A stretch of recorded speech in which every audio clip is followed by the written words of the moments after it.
So welcome back another video. तो आज की वीडियो में वापस हम फ्रंट शॉट में दूसरा लेक्चर है हमारा।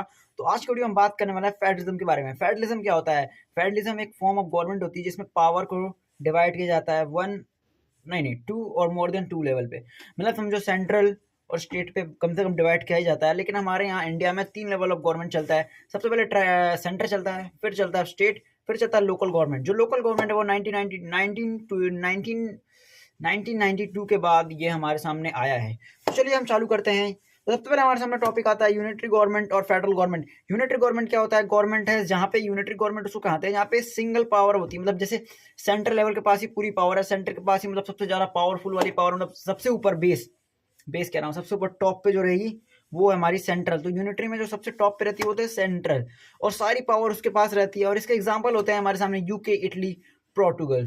और फिर हमारे सामने आता है फेडरल गवर्नमेंट जो कि अपनी इंडिया और बेल्जियम में चलता है। तो government central level for entire country को जो पूरा कंट्रोल करता है, पूरी कंट्री को जो कंट्रोल करता है उसको सेंट्रल बोलते हैं। जो स्टेट को गवर्नमेंट कंट्रोल करता है उसको स्टेट कहते हैं। और जो ये पावर होता है, एरिया ऑफ कंट्रोल होता है ना, दोनों का अलग अलग होता है फेडरलिज्म में। स्टेट वाले स्टेट कंट्रोल करेंगे और जो सेंट्रल पूरी पूरी की पूरी स्टेट को कंट्रोल करेगा, पूरा पूरा कंट्री भी कंट्रोल करेगा। फिर हमारे सामने आता है एक और जो थर्ड होता है लोकल गवर्नमेंट। तो लोकल गवर्नमेंट के साथ हमारा रेवेन्यू शेयर करता है। जो हमारा स्टेट गवर्नमेंट होता है वो लोकल गवर्नमेंट के साथ अपना पावर शेयर करता है, रेवेन्यू शेयर करता है, जिससे हमारा लोकल गवर्नमेंट बढ़िया से चले। फिर हमारे सामने आता है फीचर्स ऑफ फेडरलिज्म, जो कि मैंने अभी सब बताया वो फीचर्स में आते हैं। सबसे पहला फीचर होता है ये 2 और more than 2 level of government होते हैं। ईच लेवल है its own area of control, जिसको ज्यूरिडिक्शन कहते हैं। फिर हमारे सामने आता है change in the provision of constitution require concern both government. अगर कोई चेंज करना है, समझो अगर एक बंदा है उसको चेंज करवाना है कि भाई साहब हमें फेडरलिज्म में चेंज चाहिए, तो उस एक अकेले बंदे के बोलने से नहीं हो जाएगा। दोनों असेंबली के अपर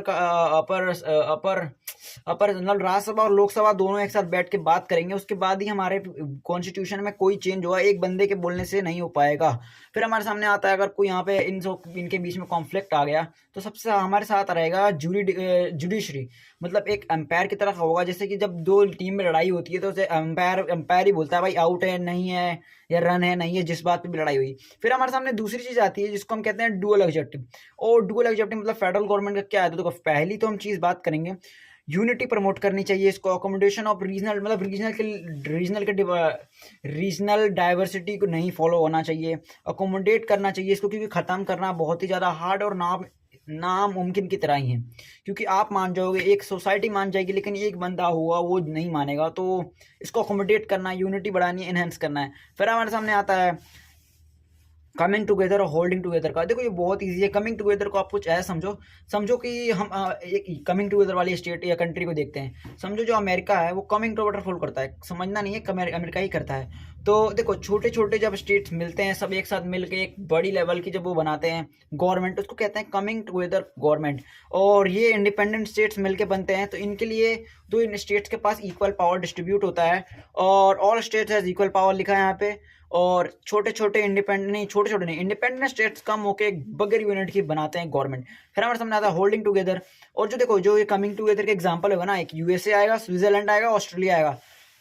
होल्डिंग टुगेदर मतलब एक लार्ज कंट्री है, large country decided to divide its power. देखो एक लार्ज कंट्री है, वो लार्ज कंट्री वो भी इंडिया जैसी है, और जिसमें अलग अलग रिलीजियस के लोग रहते हैं, अलग अलग कास्ट के लोग रहते हैं, अलग अलग कल्चर के लोग रहते हैं, अलग अलग लैंग्वेज के लोग रहते हैं। तो वो अकेले भाई साहब नहीं चल सकता, इसलिए उनको पावर शेयर करने पड़ते हैं। स्टेट लेवल, गवर्नमेंट लेवल भी बहुत सारी जगह पंचायती राज, ग्राम सभा ऐसे डिवाइड होती है।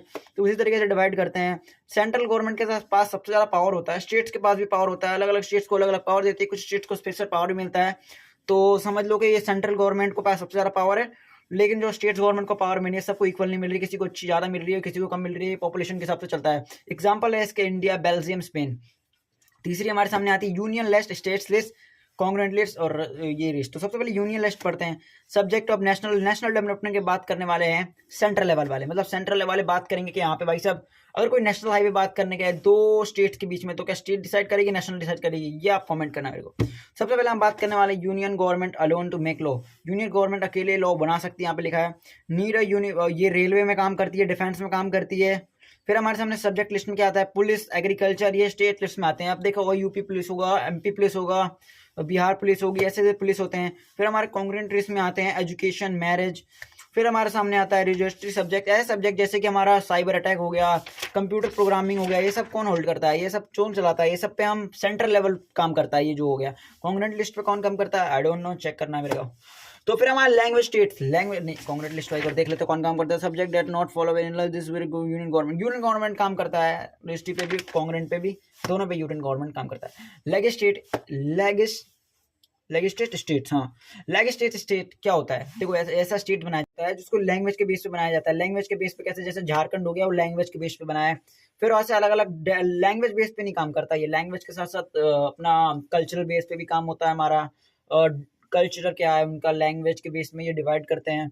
वही लिखा है यहाँ पे, people live in the same spoke, हाँ formation of language state made of unity country, हाँ। फिर हमारे सामने आता है लैंग्वेज पॉलिसी। अकेली लैंग्वेज काम नहीं करता है इसमें, जो कि मैंने कहा, इस पर कल्चरल पे भी काम होता है। और फिर हमारे सामने आ रहा है language policy. Language policy in India, देखो सबसे लैंग्वेज पॉलिसी, अपनी इंडिया ने किसी को भी लैंग्वेज को ऑफिशियल मतलब नेशनल लैंग्वेज घोषित नहीं किया, ऑफिशियल लैंग्वेज किया है, वो भी हिंदी और इंग्लिश को ऑफिशियल लैंग्वेज किया है। और जब इंडिया को एक बार एक एक्ट के हिसाब से इसको हटाया था इंग्लिश को नेशनल लैंग्वेज के, तमिल लोगों ने रिवोल्ट किया था, जिसके बाद हमारा इंग्लिश वापस से नेशनल लैंग्वेज में आ गया। फिर हमारे सामने आता है एक टॉपिक जिसका नाम है कॉल्यूशन गवर्नमेंट। गठबंधन की सरकार, जब सरकारों को, जब देखो समझ लो एक कांग्रेस है और एक बीजेपी है, जब दोनों आगे, दोनों में से किसी को मेजोरिटी नहीं मिली है, तो यहाँ पे कॉल्यूशन गवर्नमेंट फॉर्म होता है ताकि एक गवर्नमेंट ऊपर आए, मतलब कि पावर में अपनी मेजोरिटी दिखा पाए। तो मेजोरिटी से गवर्नमेंट बनती है, इतना तो आपको पता ही होगा। तो समझ लो आरजेडी है, आरजेडी को हम सपोज कर रहे हैं एक पार्टी है और इसके पास बढ़िया ठीक ठाक से सीट है, अगर आरजेडी बीजेपी मिल जाए तो हमारा काम हो सकता है। तो वही यहाँ पे बात करने वाले हैं। उसके बाद हमारे सामने आता है सुप्रीम कोर्ट, जो कि एक अंपायर की तरह काम करती है, जो कि हमने पहले बात कर रखा था। डिसेंट्रलाइजेशन, जो कि हम बात कर रहे हैं, लोकल गवर्नमेंट को पावर दे रहा है। देखो इसको मैंने आधी चीज़ में पहले बता दी थी। Reason for decentralisation in India, देखो अलग अलग कल्चर के लोग लेते हैं, अलग अलग लैंग्वेज बोलते हैं, तो अकेले स्टेट अकेला इतना लोगों को हैंडल नहीं कर सकता, इसलिए लोकल लोगों बनाई है। Three tier local people better, और लोकल लोग, जो वहाँ के लोकल लोग हैं, उनको अच्छे से पता है क्या चीज़ क्या बुरी है, क्या हमारे लिए सरकार कर रही है, क्या नहीं कर रही है, और क्या हमें करना चाहिए। तो इसलिए उन लोगों को ज़्यादा अच्छे से पता है। डेमोक्रेटिक पार्टिसिपेशन बढ़ेगा लोगों का इलेक्शन में। और फिर हमारे सामने यहाँ पे आता है स्टेप्स टेकन। तो 1992 के बाद एक लॉ बना, जिसके हिसाब से हमारे सामने third form of tyre government को इंट्रोड्यूस किया, जिसमें रेगुलर इलेक्शन कराएं। फिर रिजर्व किए सीट्स हमारे एसटी एससी के लिए, ओबीसी वुमेन्स के लिए भी सीट रिजर्वेशन किया हमारे सामने। फिर इलेक्शन कमीशन, स्टेट में इलेक्शन कमीशन बना, state government to share power और रेवेन्यू विद लोकल गवर्नमेंट, जो कि मैंने आपको पहले स्टार्टिंग में बता दिया था। फिर हमारे सामने आता है फॉर्मेशन ऑफ पंचायती राज। देखो जहाँ पे रूरल साइड है वहाँ पंचायती राज, ग्राम सभा, जिला परिषद ऐसे बनते हैं। और जो वहाँ पे हमारे अर्बन मतलब सिटी एरिया में आ गया, वहाँ पे हमारे सामने होता है म्यूनसिपैलिटी, कॉर्पोरेशन, म्यूनसिपैलिटी, वही यहाँ पे बात हो रही है। फिर हमारे सामने आता है local self government. Local self government मतलब वही अर्बन, वही सेल्फ हेल्प ग्रुप। तो इसी के साथ हमारा चैप्टर खत्म हो जाता है। और हम एक क्वेश्चन आपसे पूछना चाहता हूँ, जो हमारा कंप्यूटर अफेयर्स है वो किस वाले सेक्टर में आएगा और कौन इसको कंट्रोल करेगा? कंप्यूटर सॉफ्टवेयर किस वाले सेक्टर में आएगा? जैसे यूनियन लिस्ट में आएगा, स्टेट लिस्ट में आएगा, किस में आएगा और कौन कंट्रोल करेगा, ये कमेंट करना है। तो चलो यहीं पे हमारा खत्म होता है फेडरलिज्म। फेडरलिज्म का सबसे इंपॉर्टेंट क्वेश्चन जो कि है फीचर्स ऑफ फेडरलिज्म के अलावा कुछ नहीं पूछेगा। फीचर ऑफ फेडरलिज्म हमने आपको बता ही दिया था, दो फॉर्म होते हैं, अलग अलग पावर होती है इनके पास। जो सेंट्रल वाला है वो स्टेट वाले को ही फॉलो करेगा, स्टेट वाला स्टेट वाले को फॉलो करेगा, इसलिए अलग अलग फॉर्म होता है, इसका अलग अलग जुरिडिक्शन होता है, जो कि हम बात करेंगे। तो कुछ ये जो सबसे ज़्यादा मेन है ना, वो यही फीचर ऑफ फेडरलिज्म सबसे ज़्यादा मेन है, लेकिन अकेला यही नहीं आएगा, ये हम नहीं कह सकते। तो बस यहीं तक था हमारा आज का चैप्टर। तो ठीक है, मिलते हैं अगले एक और बढ़िया से लेक्चर के साथ।